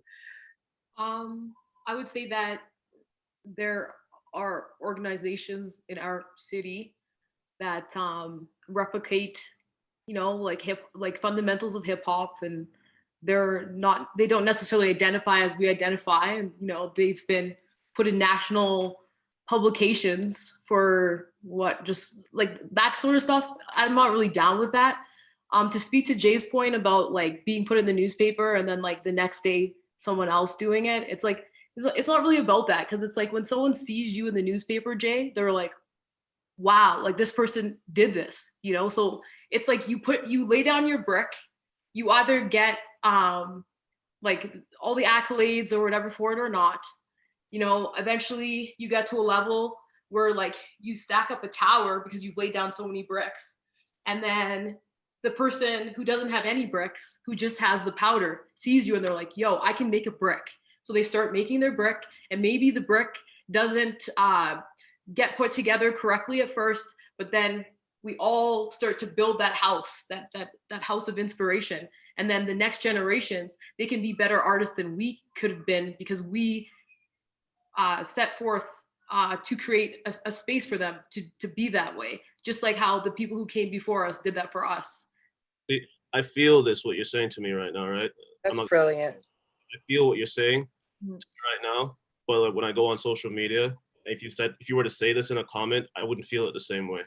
You know? Yeah, I agree with you on that. And to be honest, social media makes me nauseous. Like as soon as like it takes me days to write back to people's comments and stuff because I open it up and I feel nauseous because it's like I'm gonna speak to something. I don't know if you're gonna agree with this, Jay, but I'm gonna go there today.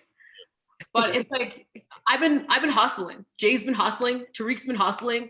Shakura's been hustling. Kelly's been hustling. And then it's like we do all this stuff, and then like Jay said, somebody else does something that's not even as good as we do it or whatever.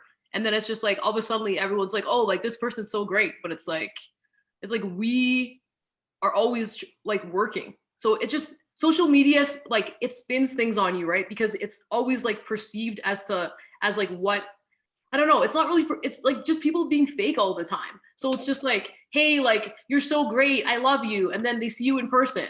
And then it's just like, they don't think you're great. They don't love you because they don't say hello. Or like you see someone liking all your photos on Instagram, or you see someone at the store and they're like, hey, Yolanda, like I'm so proud of you, like all the stuff that you're doing, like, you know, and then you go on social media and they like unfollowed you. Like they unfollowed you, but you're still following them. And it's just like, why are you doing this? It just makes no sense. So it's hard sometimes to see like the real and the fake. So I think because of that, it's easier to just be alone, like isolate yourself, read books, maybe talk to like, go ahead, sorry. I'm saying like the city provides that kind of mentality. That's where the competition comes from. So you see, it doesn't just appear out of nowhere, you know, like I've been in isolation for quite some time because of this structure that social media puts us in and the tools we see other people use to get ahead. Like they don't necessarily hate people or love people, but they're using it to get ahead. You know what I mean? Whereas now when we're talking and I see the emotional response that you're having, this is what I've been missing, you know? Like I that sounds like I need someone to come tell me that I'm doing a good job, but it helps a whole lot to hear someone say, you know what, fuck all that, sorry for cursing, but what you're doing actually it means something. It has merit. But I think that I sorry. No, please go ahead. I just want to give Tarik a moment, but go ahead, please. Okay, this is the last thing I wanted to say. But I think that more and more as time goes on, social media proves to like discredit people more than it actually helps people. And that's the problem with social media, because you can be whoever you want to be on social media and, you know, feed into your shadow self and do all these things that you want to do. But what we're missing now is like realness, because even with everything that happened with Black Lives, all these people posted black squares, all these people post things in their story, but they don't want to mess up their Instagram aesthetic. They don't want to put my face on their Instagram aesthetic because their friends will see my face and they'll be like, oh, like, why is her face there? Even though I've done all these things. It's so weird. It's messed up. But that's like a part of being a Black artist, right? Like these are the things that happen. Yeah. Tarik, hit us with the wisdom now. Come on.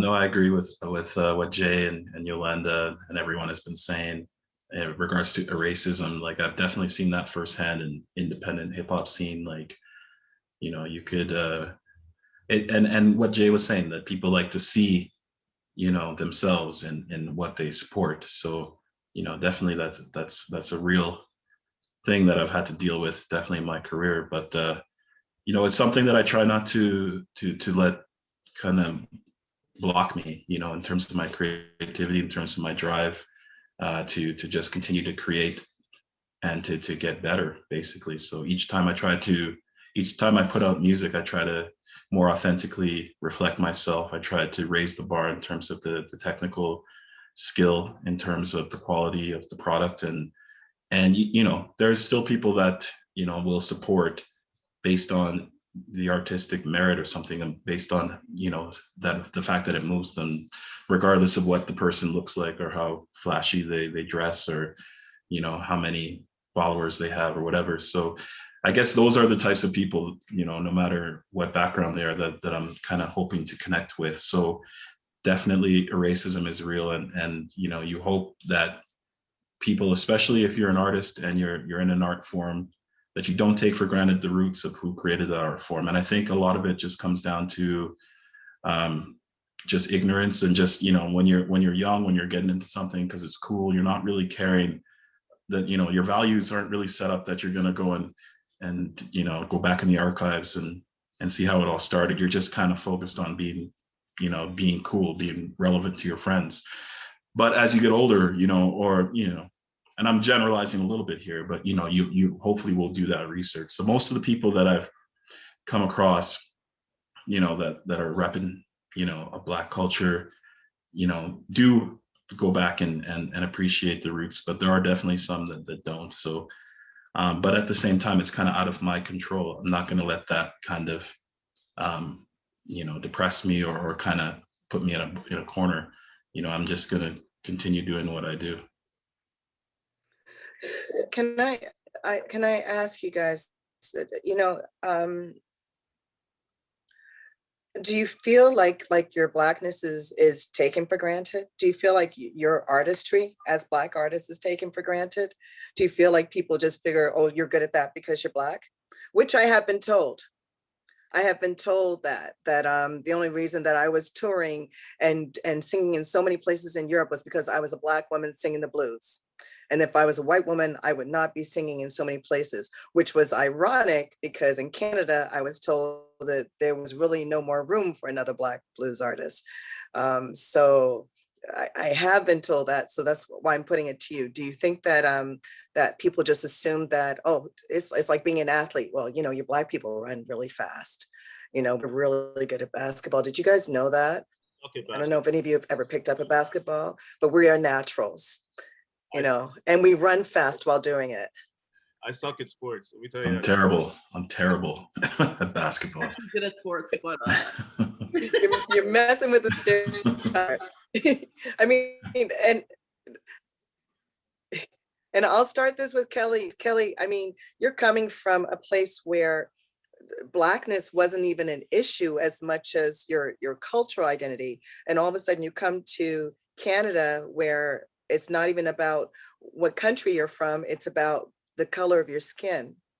So do you feel sometimes that it is taken for granted, or that people don't take you seriously because of the color of your skin? Because you're a Black artist as opposed to someone who's just white Canadian?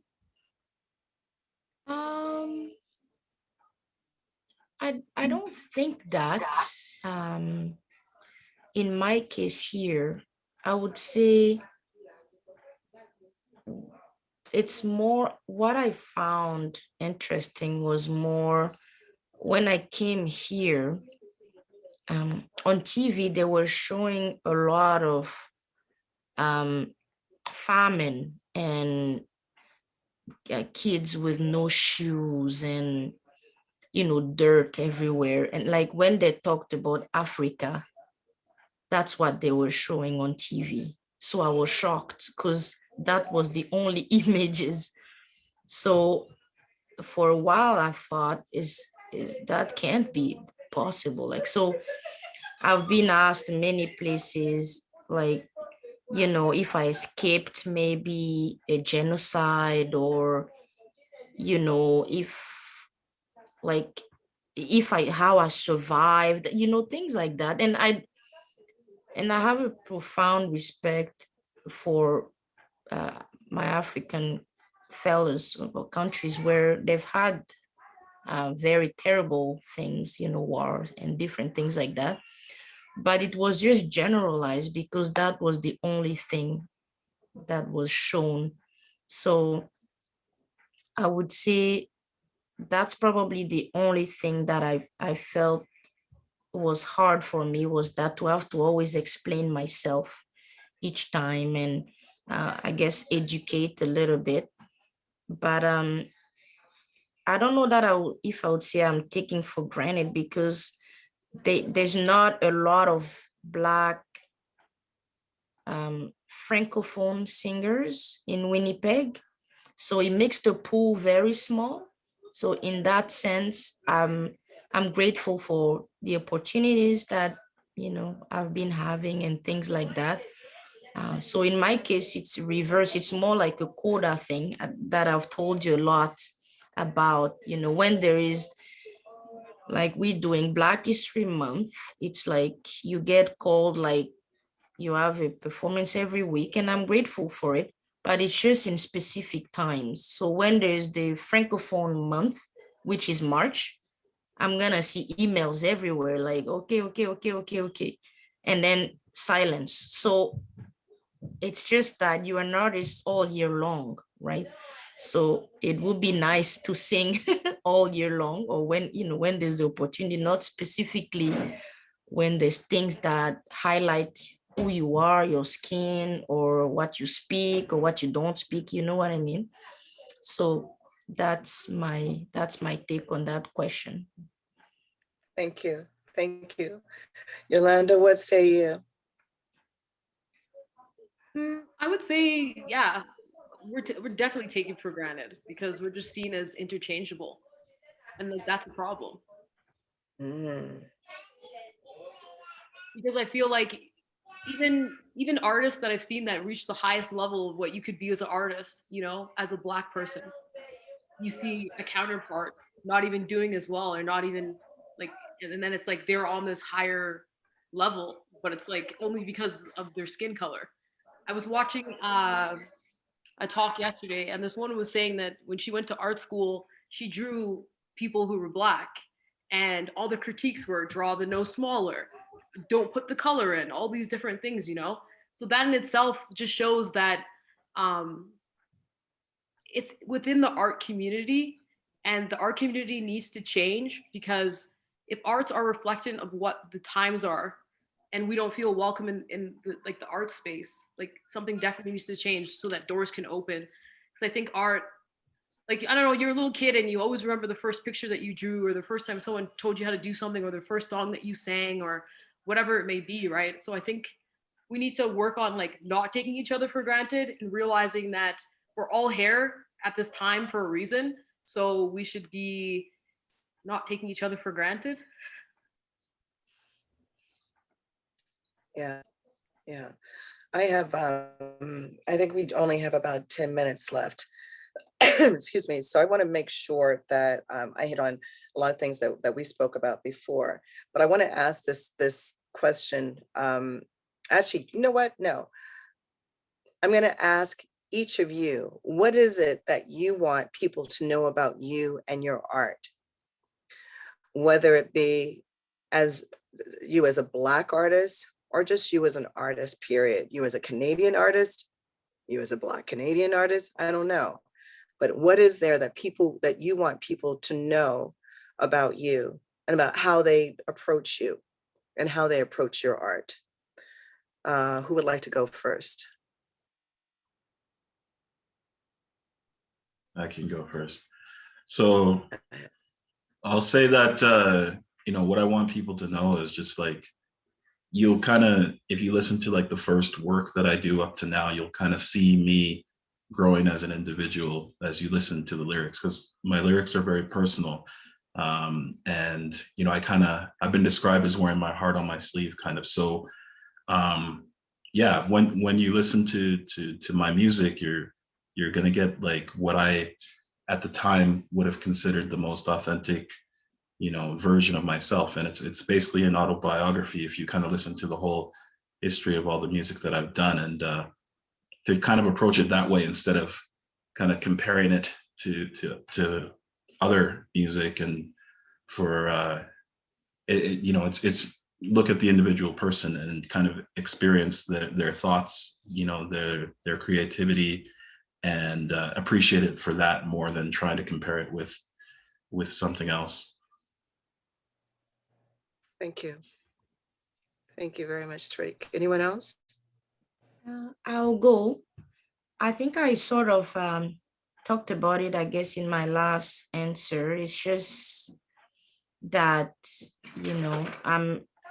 I'm an artist all year long, and I would like to share my music in different opportunities, any time, and I know like festivals and bookers and all have certain probably style of music sometimes that they're looking for.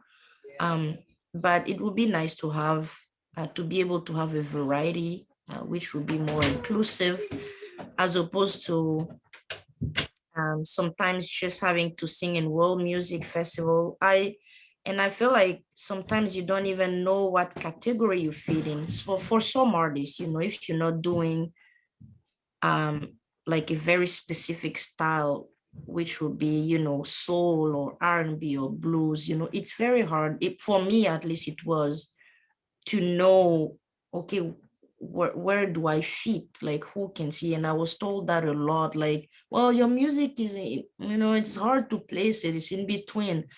So that really actually connects to my struggle, like I mentioned, about like, what do I do, right? Like, I don't do this, I don't do that, but I'm sort of a mixed spot.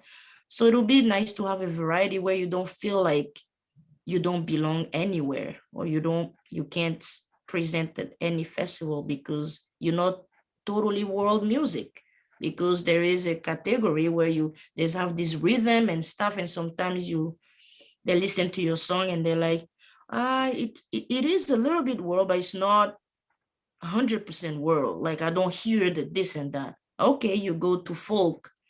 Well, it has some folk elements, but it's not folk, you know what I mean? So it is hard for some artists like me to know where we fit. So I feel like a little bit more inclusion would be good, so that I am not just selected when it's, like I say, Black History Month, month of the Francophones, or etc. But it's like all year long, you're able to participate in different festivals that are curious about what you do and want to know more. Simply like that. Thank you. Yolanda or Jay?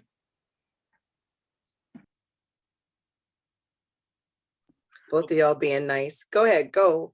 Jay can go, actually. All right, I'll go. The last message I want to leave with is, I know that right now everyone is very exhausted with everything that we've been dealing with, and I think that's the one thing that I want to leave with, is like just a reassurance to every community that this part has to happen for us to ascend, and we will ascend, and you will learn other things about our culture that are joyful and really dope, that have nothing to do with racism, and just will just open up your minds, and it'll be fun. But right now, I understand you're exhausted, but we just got to get through this part where we are in the diaspora right now. And that's all I want to say. Thank you, sir. Thank you, Yolanda. I feel my music speaks to like what has happened, what is happening, and what the future could be like, and also like the silver lining in life. Because although there's like all these struggles happening, like you could still fall in love, you can still like, you know, go on a walk, hang out at home, whatever it may be. I think that my music just speaks to the human experience, and that's really what it is. And I just happen to be Black this time, so that's the added feature. Thank you. That's deep. You know, I'm a big believer in not celebrating Black History Month, although I've been out to Calgary like 3 or 4 times celebrating Black History Month. I'm a big believer that it's our history. And I was asked the other day by a partner of an artist who is white and his partner is Black, why is the N-word such a big deal? You know, there's certain times when it just needs to be used. And I said, you know, the pendulum has not swung far enough away. Not enough people know what not to say, so that we can start all just saying what we want to say. And I feel that way about Blackness and about Black History Month too. We need everyone to understand that everything we're talking about is a part of life, is a part of everyone's life. It is universal. Our art is universal. And as soon as everybody recognizes that, we no longer have to have these discussions, because then we'll be in a mixed room having discussions that are purely about just the art of what we do. We'll be talking about rap forms. We'll be talking about visual art, the colors that you're using and why you chose to paint this face that way. And Yolanda, why you're stepping on this part of music, and why Kelly's doing like French and English in the same song, because it will be more about the art. But until we start seeing that pendulum swing far enough so that people recognize it's for human beings, we still have to have these conversations. And I'm grateful that we have the opportunity to have these conversations, and that they're not being led by anyone else but us. I appreciate Calgary Folk Fest and Carrie for giving us the space to do that. I have to say that because I find that that's something that they do a lot of. They do provide space. And I know that Carrie and her team are very, very clear about making sure that all of our voices are heard as voices, you know, and all of us have that opportunity, and they learn, they listen and they learn. So I really appreciate that. We are in our last minute. So I want to thank every single one of you. I've learned a lot from each of you. And I'm going to tell you right now, don't call me mom, but please call me whenever you want. You know, I'm here for you, and any connections that I have, any ideas that I have, I will give them to you. You know, consider me part of your village, consider me part of your community, and consider me, like I said, consider my couch your bed when you come. You just have to fight the dog for it. You know, Jae Sterling, thank you very much for your time, for your voice, for your energy. Kelly Bado, thank you very much for your time, your voice, your energy. Tarik, thank you for your calm voice, your energy, your time. Yolanda, thank you for everything, all of that whirlwind of energy. I so appreciate it. You know, I look forward to us having more conversations together in the same room, so that you know how valued you are, and so you know how worthy you are. You know, and yeah, use me anytime, you guys. I have to thank our sponsors. Very special thanks to our presenting sponsor, ATB, the Michelle O'Reilly Foundation, our funders, Calgary Arts Development, Alberta Foundation for the Arts, Heritage Canada, and partners, KUA and CKUA and CJSW, Culture Island, Secret Song Festival, and West Cork's Levi's Corner House. We want to thank you for supporting this conversation and all the parts of Calgary Folk Fest. We want to thank Calgary Folk Fest for having us, for creating this space for us. Special thanks to John and Carrie and Kyle for helping us put this together.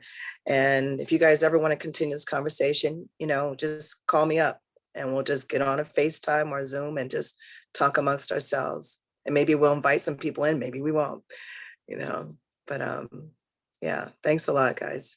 Anything y'all want to say in closing? I just want to say thank you. Thank you to Calgary Folk Fest for always supporting. Thank you very much, Shakura. Yeah. Thank you. Appreciate it. Thank you. All right. Shakura for hosting and for being wisdom. Very good, the best host, and thank you everybody for sharing beautiful thoughts. And yeah, definitely. I just want to share that while I was speaking, my dog was nibbling on my toes. You know, for like half of this conversation, my dog was like chewing on my toes. And I was just like, I am not going to react. She will stop at some point, and she didn't stop, and it really hurt. I just wanted to say that to you guys. I feel we're that close now. That's awesome. All right. Well, have a blessed night. I send you love, and like I said, call me anytime. Take care, everyone. Thank you. Thank you, everyone. You. See ya. I'll see you guys later. Bye-bye. Bye. Don't mind people grinning in your face. Don't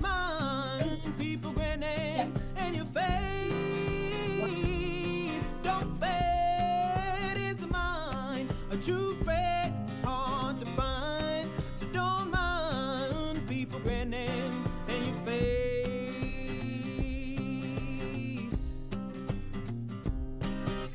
They jump you up and down, spin you round and round. As soon as your back is turned, they try to crush you down. So don't bear his mind. A true friend is hard to find. So don't mind people grinning in your face.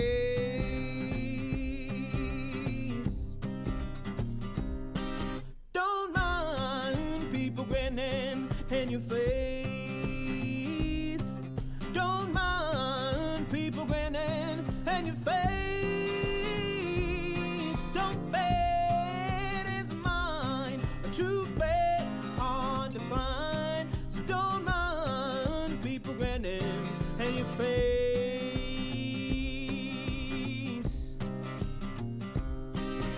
Your mama will talk about you, your sisters and your brothers too. No matter how you're trying to live, they talk about you still. So don't bet his mind. A true friend is hard to find. So don't mind people grinning in your face.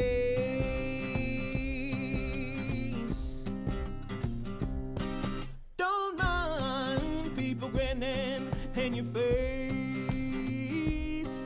Don't mind people grinning in your face.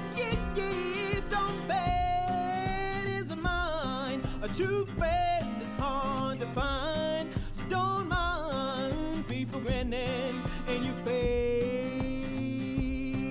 Don't bet his mind. A true friend is hard to find.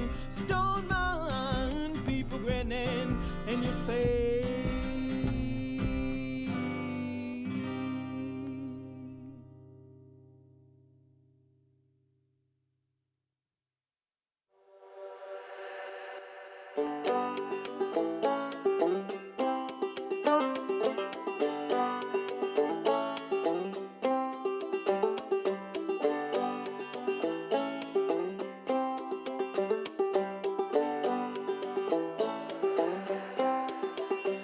This road, it's all I know. In this road, it's all I know. In this road, it's all I know. In this road.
this road.